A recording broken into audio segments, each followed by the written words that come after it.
Hi everyone, welcome back to the second lecture of mathematical logic. In today's lecture, we are going to see logical connectives, simple and compound statement. Simple statement नावातच आहे simple. Okay, so let us see an example. तुम्हाला लगेच लक्षात येईल की simple statements म्हणजे काय आहेत ते. So 2 is an even number. या वाक्याला आपण पुढे डिवाइड नाही करू शकत. We cannot divide it further into simple statement. मी तुम्हाला म्हटलं की ह्याला ब्रेक करा, या वाक्याला आपण करू शकत नाही.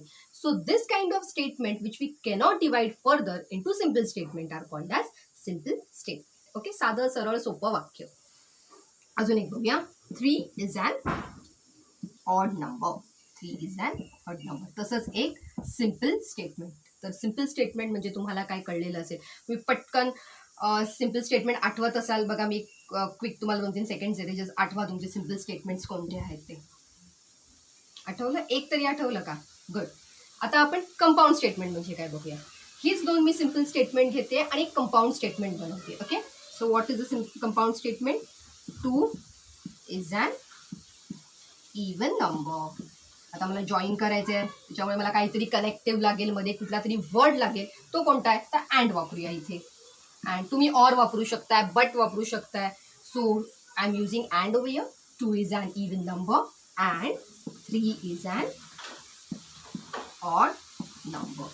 So this is a compound statement. So what is a compound statement? A statement which is made by combining two or more, जास्तही असू शकताय, simple statement. आणि हे जे वर्ड्स आहेत and, or, but, although, many such if then आहेत, those are called as logical connectives. आणि आपण 5 in all लॉजिकल कनेक्टिव्स ह्या चॅप्टरमध्ये बघणार आहोत. Let us see which are the logical connectives. So these are the 5 logical connectives which we are going to see in this chapter. इथे मी आता काय घेतलंय बघा. मी जे मगाचे आपले 2 स्टेटमेंट्स होते सिंपल स्टेटमेंट तेच घेतले आहेत. फक्त मी त्या सिंपल स्टेटमेंटला आता रिप्रेझेंट करायला एक अल्फाबेट दिलेलं आहे. हे आपल्याला इकडे करायचं. जे स्टेटमेंट्स असतात त्यांना आपण अल्फाबेट देणार आहोत. जसं माझं पहिलं स्टेटमेंट होतं 2 इज ॲन इवन नंबर. त्याला मी काय दिलं? पी दिलं अल्फाबेट. ओके, आणि सेकंड स्टेटमेंट जो आपला होता सिंपल तो काय होता? 3 इज ॲन ऑड नंबर. त्याला काय अल्फाबेट दिलं? क्यू. तुम्ही कुठलंही अल्फाबेट इथे वापरू शकता. बट आय हॅव यूज्ड आपण टेक्स्टबुकमध्ये बघितलं PQR हे 3 अल्फाबेट आपण वापरलेले आहेत. ओके, द फर्स्ट बघूया. First is and. And is also called as a conjunction. Okay, and तुम्हाला सेट थिअरीमध्ये किंवा युनियन जसं आपण घेत होतो समवट दॅट काइंड ऑफ. पण इथे अँड आता काय आहे बघा, कसं वापरतोय ते बघा, त्याचं रिप्रेझेंटेशन कसं आहे ते. So this are my 2 statement P आणि क्यू. त्याला मी अँड वापरून कसं लिहिणार? So P and Q this way. म्हणजे ए समवॉट लाईक ए काढायचं आहे आणि मधली जी एची रेषा आहे ती मी तिथे काढून टाकलेली आहे. So that is what is your and. बरं, अँड तर तुमच्या लक्षात आलं असेल मगाशी आपण आन्सर त्याचं घेतलेलंच होतं. जस्ट ट्राय करूया, आपल्याला जमतंय का बघूया. Okay, so 2 is an even number and 3 is an odd number. So represent कसं करायचं हेही कळलं आणि लिहायचं कसं हेही कळलेलं आहे. ओके, सेकंड ऑर कसं रिप्रेझेंट करतो? P or Q. V small केसमधला व्ही वाटतोय हा, बरोबर आहे का? P or Q. बरं, रीड कसं करायचं आहे? Same statement. 2 is an even number or 3 is an odd number. This is the way we are going to read it. Next is if then statement. बरं, हा ऑरला काय म्हणतात? डिसजंक्शन. जसं अँडला conjunction म्हणतात तसं ऑरला डिसजंक्शन म्हणतात. इफ देन स्टेटमेंट पण आपण जर तुम्हाला आठवत असेल तर आपला बेसिक प्रपोर्शनॅलिटी थिअरम असू दे किंवा आपण बरेच थिअरम केलेले आहेत ज्याच्यामध्ये आपण इफ देन स्टेटमेंट्स बघितले. पटकन रिकॉल करा. Okay, and now let us see how we are going to represent it. We are going to represent it by a arrow. P implies Q. मग रीड कसं करायचं if then statement? Let us see. If, पहिलं if 2 is an even number then, म्हणजे पहिलं if लिहायचं, if नंतर पहिला statement, then 3 is an odd number. This is this is what we call is and implication if then statement. Next is if and only if. हे पण तुम्ही बघितलेले असतील आपल्या स्पेशली जॉमेट्रीमध्ये तुम्ही हे पाहिलेले असेल. इफ देन स्टेटमेंट्स असतील झालेले तिथे ते कसं लिहायचं आहे? So P if and only if Q. This is called as implication and this is double implication, both side. P implies Q and Q also implies P. याचा अर्थ असा होतो P implies Q and Q implies P. If and only if. Read कसं करायचं? 2 is an even number if and only if 3 is an odd number. परत एकदा सांगते, 2 is an even number if and only if 3 is an odd number. Okay, इथपर्यंत कळलेलं आहे. And this last one, negation, very simple. Negation. This is the sign for negation. एकच statement घेऊया, negation of P घेऊया आपण इथे. P statement काय? 2 is an even number. त्याचं निगेशन काय होणार आहे? निगेटिव्ह करायचं आपल्याला इथे. So 2 is not an even number. Not तिथे नव्हता, तो मी तिकडे टाकलेला आहे. Okay, so this is all about logical connectives. Just take a screenshot or write down what I have given over here. After this, we are going to see the truth tables of this logical connectives. So now we are going to see truth table. Okay, फार important part आहे हा जो mathematical logic मधला आहे. Truth table काढता येणं, त्यासाठी हे जे बेसिक 5 गोष्टी आहेत त्या तुम्हाला आल्याच पाहिजेत. त्यामुळे हा ट्रूथ टेबल काढून झाल्यावर म्हणजे शिकवल्यानंतर आता तुम्हाला लक्षात ठेवायचे आहेत, काही मी ट्रिक्स सांगणार आहेत त्याही तुम्हाला लक्षात ठेवायच्या आहेत. आणि हा ट्रूथ टेबल तुम्ही 10, 15, 20 वेळा काढून घ्यायचा आहे, जोपर्यंत आपल्याला वाटत नाही हा मला जमतोय. पण हा जर जमला तर पुढच्या लेक्चरमध्ये जे आपण ट्रूथ टेबल्स, मोठे ट्रूथ टेबल्स जे स्टेटमेंट्सचे घेणार आहोत ते जमणार आहेत. सो व्हेरी इम्पॉर्टंट, कॉम्पिटेटिव्ह एक्झाममध्ये पण येतं हे. आणि त्याचबरोबर आपल्या महाराष्ट्र बोर्डचं जो आता न्यू सिलेबस, ओल्ड सिलेबस असू दे, पण this was a very important part. Very easy also. थोडंसं लॉजिक लावायचं आहे तुम्हाला फक्त. So let us see what is this. तर ट्रूथ टेबलमध्ये मी त्या PQ लिहिलेलं आहे. त्याच्या अगोदर थोडंसं डिस्कशन करूया. माझ्याकडे 2 स्टेटमेंट आहेत. I don't know anything about the statement. म्हणजे त्या स्टेटमेंटबद्दल मला काहीच माहिती नाही आहे. I have to just assume it. Okay, मला पॉसिबिलिटीज त्या 2 गोष्टींच्या काढायच्या आहेत की हे एक स्टेटमेंट आणि हे एक स्टेटमेंट आहे. मग हे काय पॉसिबिलिटीज असू शकतात जरा विचार करा बघू. येस, काय असू शकतं? दोन्ही स्टेटमेंट्स एकतर ट्रू असतील, राईट, किंवा दोन्ही स्टेटमेंट्स फॉल्स असतील, राईट, किंवा yes, one the first statement will be true, second will be false, or the last possibility first will be false and the second will be true. तर हे जे 4 possibilities आहेत त्याच्यावरनं हा ट्रूथ टेबल बनलेला आहे. आपण काय करतो, 2 स्टेटमेंट P आणि Q घेणार आणि त्यांच्या पॉसिबिलिटीज बघणार आहोत की what are the possibilities. So let us C.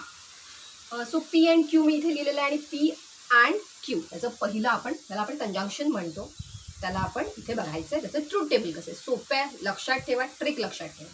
सगळ्यात पहिलं P लिहून घ्यायचा, नंतर Q लिहायचा, 3 कॉलम्स करायचे. फर्स्ट कॉलममध्ये दोघांची जोडी करायची. ओके, म्हणजे 2 ट्रू आणि 2 false. Here true true false, very simple. Okay, एवढं कळलं.